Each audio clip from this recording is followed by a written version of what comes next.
علمه البيان الشمس والقمر بحسبان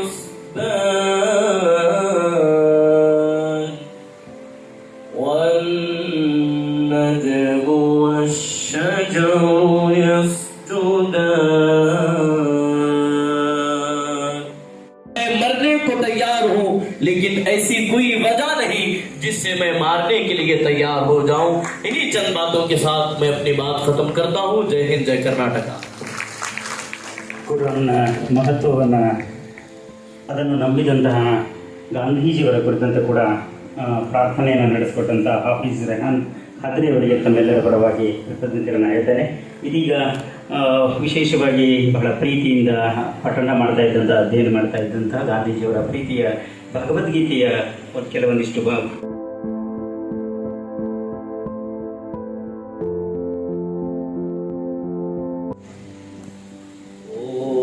सहनाववतु सहनौ भुनक्तु सह वीर्यङ्करवावहै तेजस्विनावधीतमस्तु मा विद्विषावहै. ಓಂ ಶಾಂತಿ ಶಾಂತಿ ಶಾಂತಿ. ಭಗವದ್ಗೀತೆಯ 12ನೇ ಅಧ್ಯಾಯದ ಒಂದು 5 ಶ್ಲೋಕಗಳನ್ನು ಹೇಳಲಿಕ್ಕೆ ಬಯಸ್ತೇನೆ. ಶ್ರೀಮದ್ಭಗವದ್ಗೀತಾ ಅಥ 12ೋऽಧ್ಯಾಯಃ ಭಕ್ತಿಯೋಗಃ. ಅರ್ಜುನ ಉವಾಚ ಏವಂ ಸತತಯುಕ್ತಾ ಯೇ ಭಕ್ತಾಸ್ತ್ವಾಂ ಪರ್ಯುಪಾಸತೆ ಯೇ ಚಾಪ್ಯಕ್ಷರಮವ್ಯಕ್ತಂ ತೇಷಾಂ ಕೇ ಯೋಗವಿತ್ತಮಾಃ.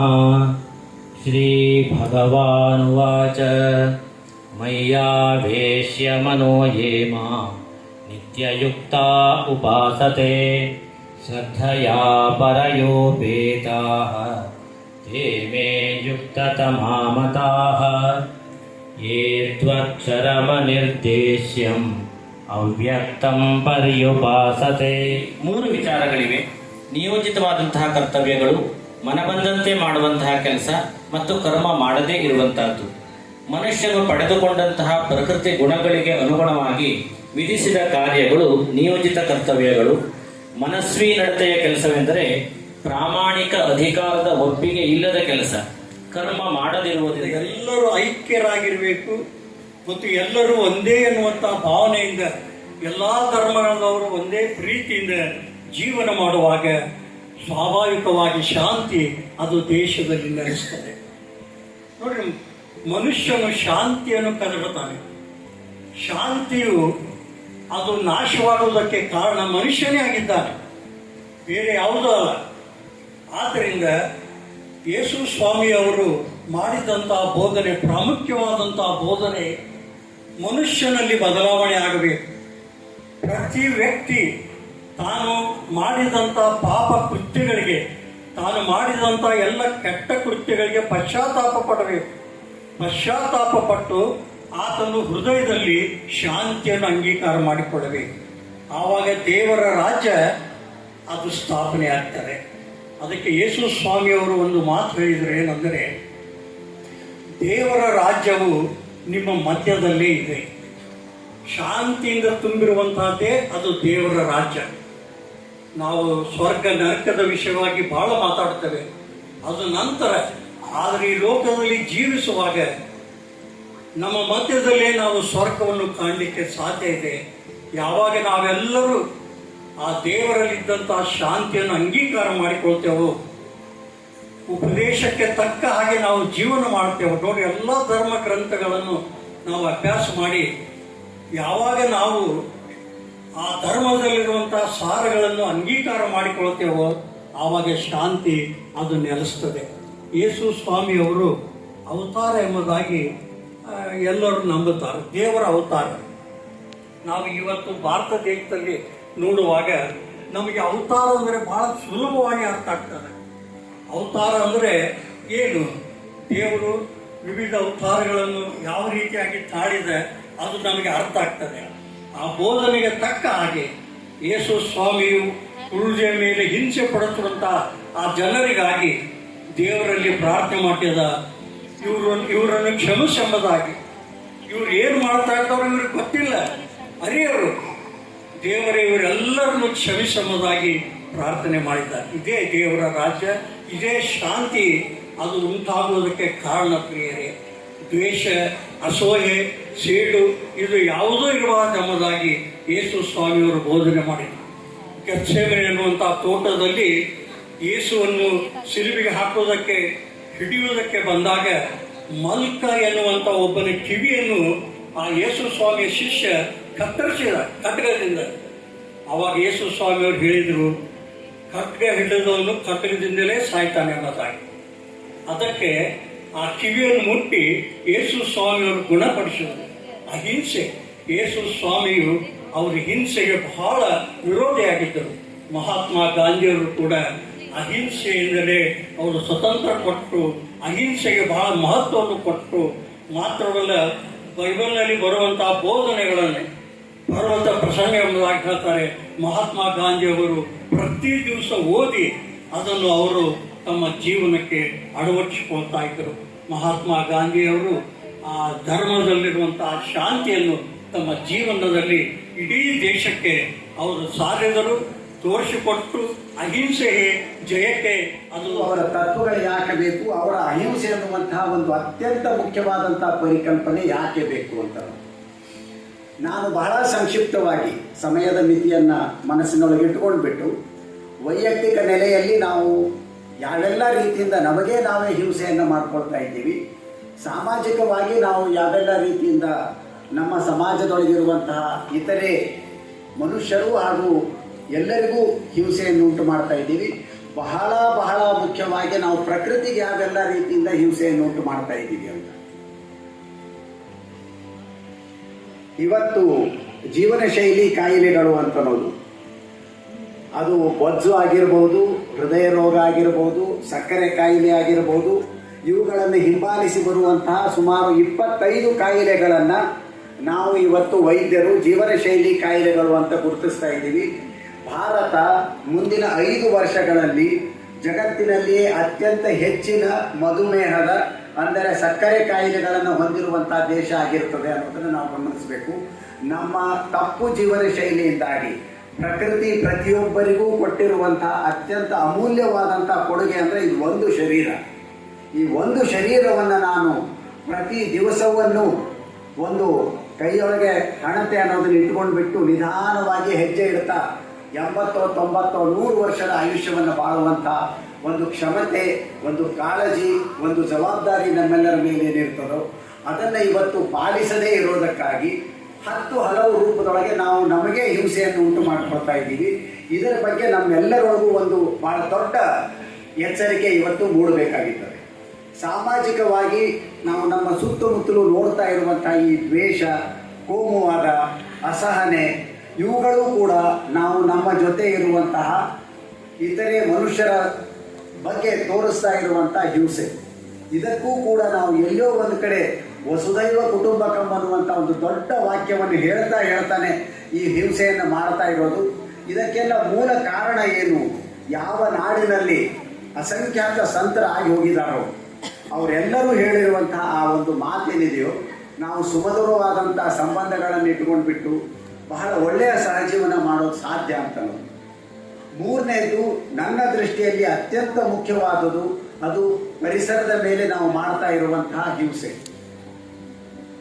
ಹವಾಮಾನ ಸಂಕಷ್ಟ ಮತ್ತು ಭೂತಾಪ ಹೆಚ್ಚಳ ಅಂತನ್ನೋದು ಅದೆಲ್ಲೋ ದೂರದೊಳಗೆ ಇರುವಂತಹ ಸಮಸ್ಯೆ ಅಲ್ಲ, ಅದನ್ನು ನಾವು ಇವತ್ತು ಪ್ರತಿನಿತ್ಯ ಅನುಭವಿಸ್ತಾ ಇದ್ದೀವಿ. ವಯನಾಡಿನೊಳಗೆ ಆದಂತಹ ದುರಂತ ಇರ್ಬೋದು, ಶಿರೂರಿನ ಭೂಕುಸಿತ ಆಗಿರ್ಬೋದು, ಶಿವಾಜಿಯ ಪ್ರತಿಮೆಯ ಪತನ ಆಗಿರ್ಬೋದು, 10 ಹಲವು ರೂಪಗಳಲ್ಲಿ ಇವತ್ತು ನಾವು ಈ ಪ್ರಕೃತಿ ವಿಕೋಪವನ್ನು ನೋಡ್ತಾ ಇದ್ದೀವಿ. ಇಷ್ಟೂ ವರ್ಷಗಳ ಕಾಲ ನಾವು ಅವುಗಳನ್ನು ನೈಸರ್ಗಿಕ ವಿಪತ್ತುಗಳು ಅಂತ ಹೇಳ್ತಾ ಇದ್ವಿ. ಆದರೆ ಇವತ್ತು ವಿಜ್ಞಾನ ಮತ್ತೆ ಗಟ್ಟಿಯಾಗಿ ಹೇಳ್ತಾ ಇರೋದೇನೆಂದರೆ ಇವೆಲ್ಲವೂ ಮಾನವ ಕಾರಣರಾಗಿ ಆಗ್ತಾ ಇರುವಂಥ ವಿಪತ್ತುಗಳು. ನಾವು ನಮ್ಮ ಜೀವನ ಶೈಲಿಯನ್ನು ಬದಲು ಮಾಡಿಕೊಳ್ಳದೆ ಹೋದರೆ ಶತಮಾನೋತ್ಸವವನ್ನು ಆಚರಿಸ್ತಾ ಇದ್ದೀವಿ. ಆವಾಗ ಇವರೆಲ್ಲರೂ ದೊಡ್ಡವರಾಗಿರ್ತಾರೆ, ನಾಗರಿಕರಾಗಿರ್ತಾರೆ. ಅವರಿಗೆ ಒಳ್ಳೆಯ ಭವಿಷ್ಯವನ್ನು ಕೊಟ್ಟು ಹೋಗುವಂತಹ, ಒಳ್ಳೆಯ ಜೀವನಗಳನ್ನು ಕೊಟ್ಟು ಹೋಗುವಂತಹ ಬಹಳ ದೊಡ್ಡ ಜವಾಬ್ದಾರಿ ಇದೆ.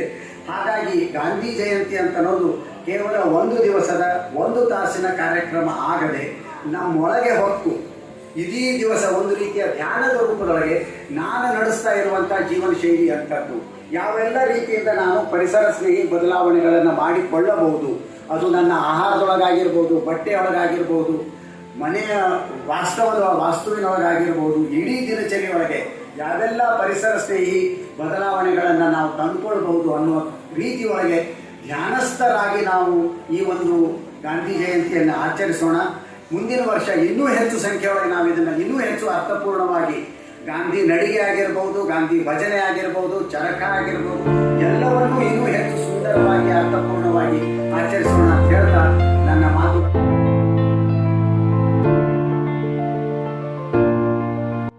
155ನೇ ಗಾಂಧಿ ಜಯಂತಿ,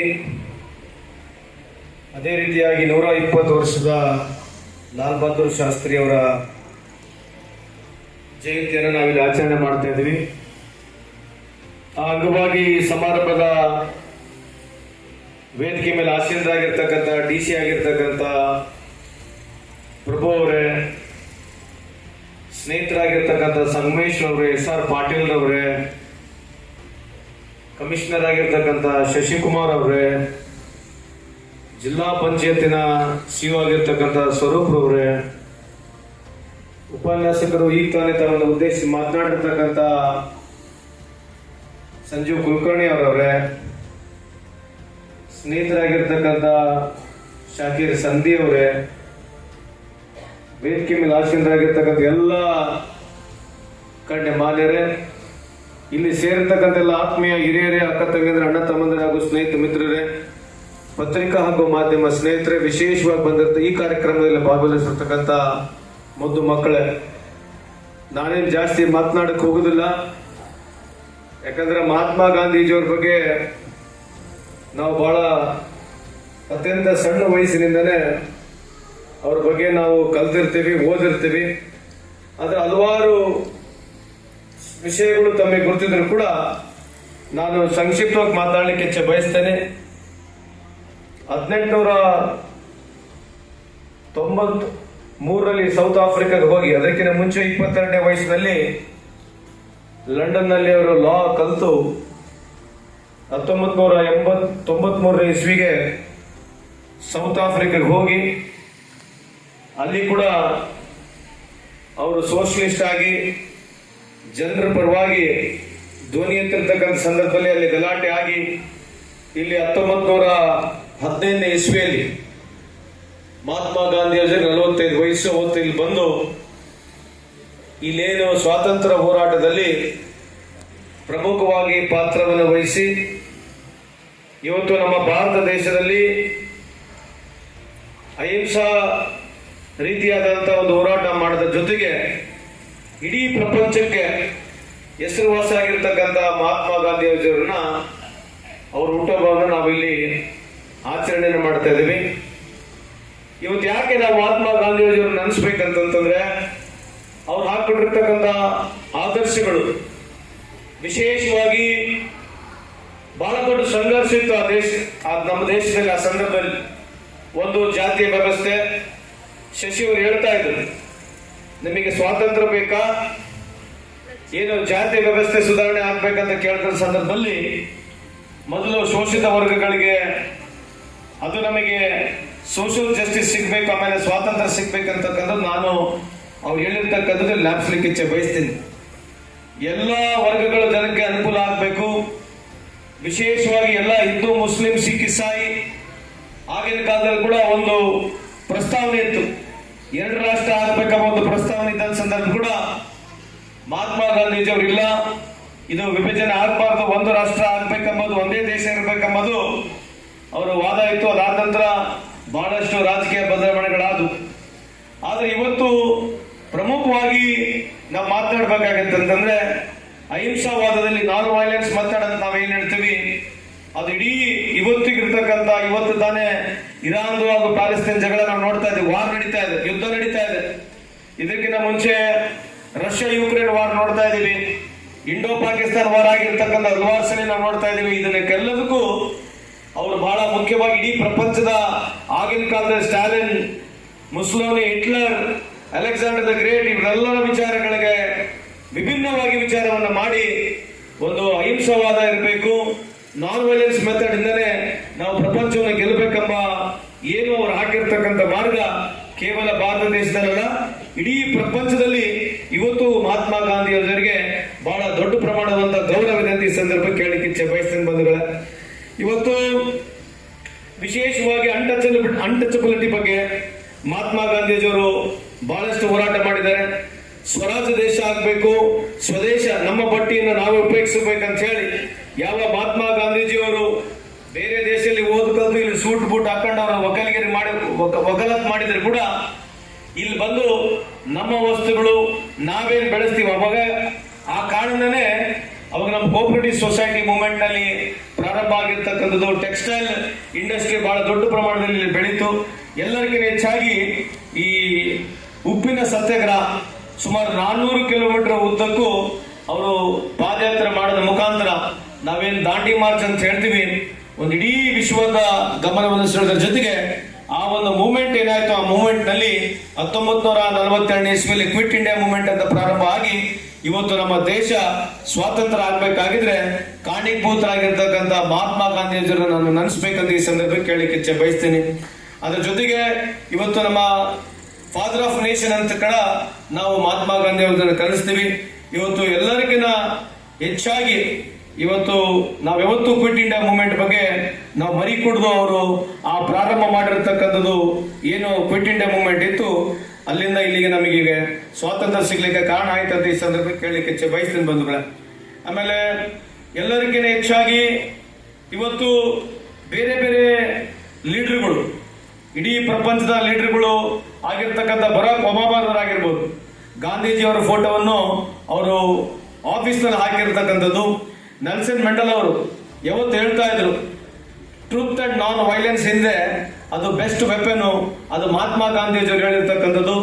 ದಲೈ ಲಾಮಾ ಆಗಿರ್ಬೋದು, ಮಾರ್ಟಿನ್ ಲೂಥರ್ ಕಿಂಗ್ ಅವರು ಹೇಳ್ತಾ ಇದ್ರು, philosophy and morality of Mahatma Gandhiji ಹೇಳಿರ್ತಕ್ಕಂಥದ್ದು ಅದು ಯಾವಾಗಲೂ ಪ್ರಸ್ತುತ ಅಂತ ಹೇಳಿರ್ತಕ್ಕಂಥದ್ದು. ಎಲ್ಲರಿಗಿಂತ ಹೆಚ್ಚಾಗಿ ಆಲ್ಬರ್ಟ್ ಐನ್ಸ್ಟೀನ್ ಕೂಡ ಹೇಳ್ತಾ ಇದ್ರು, views and enlightenment of Gandhiji ಅವರಿಗೆ ಎಲ್ಲ ಪೊಲಿಟಿಕಲ್ ಮೆನ್ನಿಗೆ ಇದು ಬಹಳ ಉಪಯೋಗ ಆಗ್ತಕ್ಕಂಥ ಅವ್ರ ವಿಚಾರ ಅಂತ ಹೇಳಿರ್ತಕ್ಕಂಥ ಮಾತುಗಳು ಹಲವಾರು ಇಡೀ ಪ್ರಪಂಚದಲ್ಲಿರ್ತಕ್ಕಂಥ ಎಲ್ಲ ನಾಯಕರು ಮಹಾತ್ಮ ಗಾಂಧೀಜಿಯನ್ನು ಹೋಲಿರ್ತಕ್ಕಂಥ ನಾವು ನೋಡಿದೀವಿ. ಅದ್ರ ಜೊತೆಗೆ ಇವತ್ತು ಲಾಲ್ ಬಹದ್ದೂರ್ ಶಾಸ್ತ್ರಿ ಅವರು 3ನೇ ಪ್ರಧಾನಮಂತ್ರಿ, 2ನೇ ಪ್ರಧಾನಮಂತ್ರಿ ಬಹಳ ಜನ ಗೊತ್ತಿಲ್ಲ ಯಾರು, ಗುಲ್ಜಾರಿಲಾಲ್ ಅಂತ ಬರೀ 13 ದಿವಸಕ್ಕೆ ಆಗಿರ್ತಾರೆ, 2 ಬಾರಿ ಆಗ್ತಾರೆ ಅವರು. ಆಂಟಿನ್ ಚೇನ್ 26 ಡೇಸಿಗೆ 2 ಬಾರಿ ಪ್ರಧಾನಮಂತ್ರಿ ಆಗಿರ್ತಕ್ಕಂಥದ್ದು. ಇವತ್ತು 3ನೇ ಪ್ರಧಾನಮಂತ್ರಿ ಆಗಿರ್ತಕ್ಕಂಥ ಲಾಲ್ ಬಹದ್ದೂರ್ ಶಾಸ್ತ್ರಿ ಅವರು ಅವರಾದಂತ ಕ್ರಾಂತಿಕಾರಿ ವಿಚಾರ ಎಲ್ಲರಿಗಿಂತ ಹೆಚ್ಚಾಗಿ ಇಂಡೋ ಪಾಕಿಸ್ತಾನ್ ವಾರ್ ಏನು 65ನೇ ವಾರ್ನಲ್ಲಿ ಜೈ ಜವಾನ್ ಜೈ ಕಿಸಾನ್ ಅಂತ ಆ ಸ್ಲೋಗನ್ ಹೇಳಿದ ಮುಖಾಂತರ ಇಡೀ ಭಾರತ ದೇಶದಲ್ಲಿ ಒಂದು ಒಮ್ಮತವನ್ನು ಜಾಗೃತಿ ಮೂಡಿಸಿ ಇವತ್ತು ನಮಗೆ ಆ ವಾರ ಗೆಲ್ಲಕ್ಕೆ ಒಂದು ದೊಡ್ಡ ಈ ಸ್ಲೋಗನ್ ಕಾರಣೀಭೂತನಾಯ್ತು ಅಂತ ಈ ಸಂದರ್ಭ ಕೇಳಲಿಕ್ಕೆ ಇಚ್ಛೆಪಡಿಸಿದ. ಜೊತೆಗೆ ಇಲ್ಲಿ ಕ್ರಾಂತಿಕಾರಿ ಆಯ್ತು, ಏನು ಮಿಲ್ಕ್ ಡೈರಿ, ಮಿಲ್ಕಿನ ಕ್ರಾಂತಿಕಾರಿ ಮಾಡಿರ್ತಕ್ಕಂಥದ್ದು, ಹಾಲಿನ ಕ್ರಾಂತಿಕಾರಿ ಮಾಡಿರ್ತಕ್ಕಂಥದ್ದು ಕೂಡ ಬಹದ್ದೂರ್ ಶಾಸ್ತ್ರಿ ಅಂತ ಈ ಸಂದರ್ಭ ಕೇಳಲಿಕ್ಕೆ ಇಚ್ಛೆಪಡಿಸಿದ. ಹಂಗಾಗಿ ಇವತ್ತು ಇವರಿಬ್ರು ಮಾನ್ಯರ ಹುಟ್ಟಿದಬ್ಬನ್ನು ನಾವು ಆಚರಣೆ ಮಾಡ್ತಾ ಇದ್ದೀವಿ. ಇದು ಇನ್ನ ಅವ್ರು ಏನು ಹಾಕೊಂಡಿರ್ತಕ್ಕಂಥ ಮಾರ್ಗಗಳು ನಾವೆಲ್ಲರೂ ಚಾಚು ತಪ್ಪದೆ ನಮ್ಮ ಜೀವನದಲ್ಲಿ ನಡೆಸ್ಕೊಂಡು ಹೋಗೋಣ. ಈ ದೇಶದಲ್ಲಿ ಹಿಂದೂ, ಮುಸ್ಲಿಂ, ಸಿಖ್, ಇಸಾಯಿ ನಾವೆಲ್ಲ ಒಂದೇ ತಾಯಿಯಾಗಿ ಮಕ್ಕಳಾಗಿ ಬದುಕ್ತಕ್ಕಂಥ ಈ ದೇಶದ ಸಂಸ್ಕೃತಿಯ ಐಕ್ಯತೆಯನ್ನು ನಾವು ಕಾಪಾಡ್ಕೊಂಡು ಹೋಗೋಣ. ಬಹಳ ಧರ್ಮದ ಗುರುಗಳು ಇದ್ದಾರೆ. ಧರ್ಮದ ಗುರುಗಳಿಗೆ ನಮ್ಮ ಮನವಿ ಇದೆ, ಯಾಕಂದ್ರೆ ಎಲ್ಲ ಧರ್ಮಗಳು ವಿಚಾರಗಳು ಇರತಕ್ಕಂಥದ್ದು ಮಾನ್ಯವತೆನೇ ಇದೆ. ಎಲ್ಲಿ ಮಾನ್ಯವತೆಯನ್ನು ಬಿಟ್ಟು ಹ್ಯುಮಿನಿಟಿಯನ್ನು ಬಿಟ್ಟು ನಾವು ಬರೇ ದೇವರನ್ನೇ ಬಹಳ ಪ್ರಮುಖವಾಗಿ ನಾವು ಬಿಂಬಿಸ್ತೀವಿ, ಅಲ್ಲಿ ಇದು ವಿಷಾದವಾದಂತ ಈ ನಮ್ಮ ಭಿನ್ನ ಅಭಿಪ್ರಾಯಗಳನ್ನ ಬೆಳೀತಕ್ಕಂಥ ಸಮಾಜ ಆಗ್ತದೆ. ಅದಕ್ಕೆ ಸಮಾಜದ ಗುರುಗಳು ಜಾಸ್ತಿ ದೇವರು ಹೇಳಿರ್ತಕ್ಕಂಥ ಎಲ್ಲ ಸಮಾಜಗಳ ನನ್ನ ಮನವಿ ಇದೆ. ಏನು ನಮ್ಮ ಹಿಂದೂ ಧರ್ಮ ಇರ್ಬೋದು, ನಮ್ಮ ಇಸ್ಲಾಂ ಧರ್ಮ ಇರ್ಬೋದು, ಅಥವಾ ಕ್ರಿಶ್ಚಿಯನ್ ಧರ್ಮ ಇರ್ಬೋದು, ಸಿಖ್ ಇರ್ಬೋದು, ಜೈನ್ ಧರ್ಮಗಳು ಇರ್ಬೋದು, ಬುದ್ಧಿಸಂ ಇರ್ಬೋದು, ಎಲ್ಲ ಮಾನವತೆ ಬಗ್ಗೆನೇ ಒತ್ತನ್ನು ಕೊಟ್ಟಿದೆ. ಅದಕ್ಕೆ ನಾವು ಹೆಚ್ಚಿನ ಒತ್ತು ಮಾನವತೆಗೆ ಕೊಡಬೇಕು. ನಮ್ಮ ದೇವರು ಕಾನ್ಶಿಯಸ್, ಅದೇ ಬಸವಣ್ಣ ಹೇಳಿರ್ತಕ್ಕಂಥದ್ದು, ಕಲ್ಲಿನ ದೇವನು ದೇವನಲ್ಲ, ಮಣ್ಣಿನ ದೇವನು ದೇವನಲ್ಲ, ಪಂಚಶೀಲನಲ್ಲಿಟ್ಟಿಟ್ಟು ಪೂಜೆ ಮಾಡುವವರೆಲ್ಲ ಆತನ ದೇವರಲ್ಲ, ತನ್ನ ತಾನು ಅರಿತೋಡೆ ತಾನೇ ದೇವರು ಅಂತ ಹೇಳಿದ್ದಾರೆ. ಅಂದ್ರೆ ಇನ್ನರ್ ಕಾನ್ಶಿಯಸ್ ನಿಮ್ಮೆಷ್ಟಿಗೆ ನೀವೇ ಯಾರು ಅರ್ಥ ಮಾಡ್ಕೊಳ್ತೀರಿ, ತಾವೇ ದೇವರಲ್ಲಿರ್ತಕ್ಕಂಥದ್ದು ಬಸವಣ್ಣವರು ಇವತ್ತು ನಾವು ಜ್ಞಾಪಿಸ್ಕೋಬೇಕಂತ ಈ ಸಂದರ್ಭದಲ್ಲಿ ಹೇಳಿ, ಪುನಃ ಮತ್ತೊಮ್ಮೆ ಇಲ್ಲಿ ಸೇರಿರ್ತಕ್ಕಂಥ ಪ್ರತಿಯೊಬ್ಬರಿಗೆ ಒಳ್ಳೇದಾಗ್ಲಿ.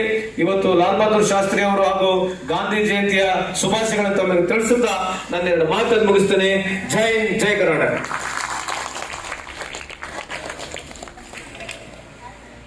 ಭಾರತದ ಸುದೀರ್ಘ ಸ್ವಾತಂತ್ರ್ಯ ಹೋರಾಟ ನಾನು ಮಹಾತ್ಮ ಗಾಂಧೀಜಿಯವರ ತತ್ವ ಸಿದ್ಧಾಂತಗಳಿಗೆ ಬದ್ಧನಾಗಿದ್ದೇನೆ. ಸತ್ಯ, ಅಹಿಂಸೆ, ಸಮಾನತೆ, ಸಾಮರಸ್ಯ, ಸ್ವಾವಲಂಬನೆ, ಸ್ವಚ್ಛತೆ ಮತ್ತು ಗ್ರಾಮ ಸ್ವರಾಜ್ಯದ ಪರಿಕಲ್ಪನೆಗೆ ನನ್ನನ್ನು ನಾನು ಸಮರ್ಪಿಸಿಕೊಳ್ಳುತ್ತೇನೆ. ಇದನ್ನು ಯಶಸ್ವಿಗೊಳಿಸಲು ಪ್ರಾಮಾಣಿಕವಾಗಿ ಶ್ರಮಿಸುತ್ತೇನೆ ಎಂದು ಪ್ರತಿಜ್ಞೆ ಮಾಡುತ್ತೇನೆ. ಅಂತೆಯೇ ಈಗ ಸ್ವಚ್ಛತಾ ಪ್ರತಿಜ್ಞೆ ಇನ್ನು ಮುಂದುವರಿದೆ. ಮಹಾತ್ಮ ಗಾಂಧೀಜಿಯವರ ಕನಸಿನ ಭಾರತ ಕೇವಲ ರಾಜಕೀಯ ಸ್ವಾತಂತ್ರ್ಯ ಪಡೆದ ಭಾರತವಾಗಿರಲಿಲ್ಲ, ಆದರೆ ಸ್ವಚ್ಛ ಮತ್ತು ಅಭಿವೃದ್ಧಿ ಹೊಂದಿದ ಭಾರತದ ಕಲ್ಪನೆಯು ಅದರಲ್ಲಿ ಮಿಳಿತಗೊಂಡಿತ್ತು.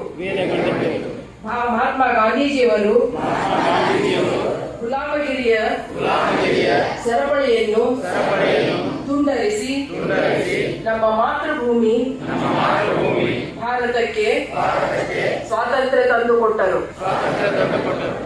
ಈಗ ನಮ್ಮೆಲ್ಲರ ಗುರುತರವಾದ ಕರ್ತವ್ಯವೆಂದರೆ ಕೊಳಕನ್ನು ಸಂಪೂರ್ಣವಾಗಿ ತೆರವುಗೊಳಿಸಿ ಮಾತೃಭೂಮಿಯನ್ನು ಸ್ವಚ್ಛಗೊಳಿಸುವುದಾಗಿದೆ.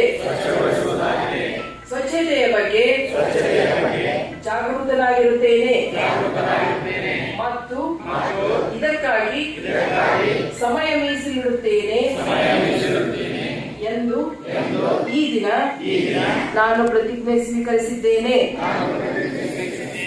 ಪ್ರತಿ ವರ್ಷ 100 ಗಂಟೆಗಳ ಅವಧಿಯನ್ನು, ಅಂದರೆ ಪ್ರತಿ ವಾರ 2 ಗಂಟೆಗಳ ಅವಧಿಯನ್ನು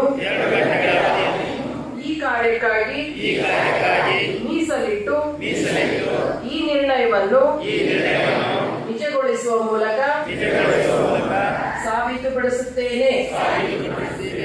ನಾನು ಮಲಿನಗೊಳಿಸುವುದಿಲ್ಲ ಮತ್ತು ಬೇರೆಯವರಿಗೆ ಮಲಿನಗೊಳಿಸಲು ಅವಕಾಶ ನೀಡುವುದಿಲ್ಲ. ಪ್ರಪ್ರಥಮವಾಗಿ ನನ್ನಿಂದ, ನನ್ನ ಕುಟುಂಬ, ನನ್ನ ಪ್ರದೇಶದಲ್ಲಿ, ನನ್ನ ಗ್ರಾಮದಲ್ಲಿ, ಹಾಗೆ ನನ್ನ ಕಾರ್ಯಸ್ಥಳದಲ್ಲಿ ಸ್ವಚ್ಛತೆಯನ್ನು ಆರಂಭಿಸುತ್ತೇನೆ. ಜಗತ್ತಿನಲ್ಲಿ ಸ್ವಚ್ಛತೆಯಿಂದ ಕೂಡಿರುವ ದೇಶಗಳಲ್ಲಿನ ನಾಗರಿಕರು ಮಾಲಿನ್ಯಗೊಳಿಸುವುದಿಲ್ಲ ಮತ್ತು ಬೇರೆಯವರು ಮಾಲಿನ್ಯಗೊಳಿಸಲು ಬಿಡದಿರುವುದು ಸ್ವಚ್ಛತೆಗೆ ಪ್ರಮುಖವಾದ ಕಾರಣವಾಗಿದೆ ಎಂದು ನಾನು ನಂಬಿದ್ದೇನೆ. ಈ ವಿಷಯವನ್ನು ಗಮನದಲ್ಲಿಟ್ಟುಕೊಂಡು ಸ್ವಚ್ಛ ಭಾರತದ ಅಭಿಯಾನದ ಬಗ್ಗೆ ಪ್ರತಿಯೊಂದು ಹಳ್ಳಿ ಮತ್ತು ಮೂಲೆ ಮೂಲೆಗಳಲ್ಲಿ ಪ್ರಚಾರ ಮಾಡುತ್ತೇನೆ. ಇಂದು ನಾನು ತೆಗೆದುಕೊಳ್ಳುತ್ತಿರುವ ಪ್ರತಿಜ್ಞೆಯಿಂದಾಗಿ ನನ್ನೊಂದಿಗೆ ಬೇರೆ 100 ಜನರನ್ನು ಈ ಪ್ರತಿಜ್ಞೆ ತೆಗೆದುಕೊಳ್ಳಲು ಪ್ರೇರೇಪಿಸುತ್ತೇನೆ. ಸ್ವಚ್ಛತೆಯ ಬಗ್ಗೆ ನಾನು ಮುಂದಿಡುತ್ತಿರುವ ಈ ಒಂದು ಹೆಜ್ಜೆ ಹೆಜ್ಜೆಯು ಪೂರ್ಣ ಭಾರತವನ್ನು ಸ್ವಚ್ಛ ಭಾರತವನ್ನಾಗಿ ಮಾಡುವ ಕೈಂಕರ್ಯದಲ್ಲಿ ಸಹಾಯವಾಗಲಿದೆ ಎಂಬುದನ್ನೂ ಸಹ ನಾನು ಅರಿತಿದ್ದೇನೆ. ಜೈ ಹಿಂದ್, ಜೈ ಕರ್ನಾಟಕ.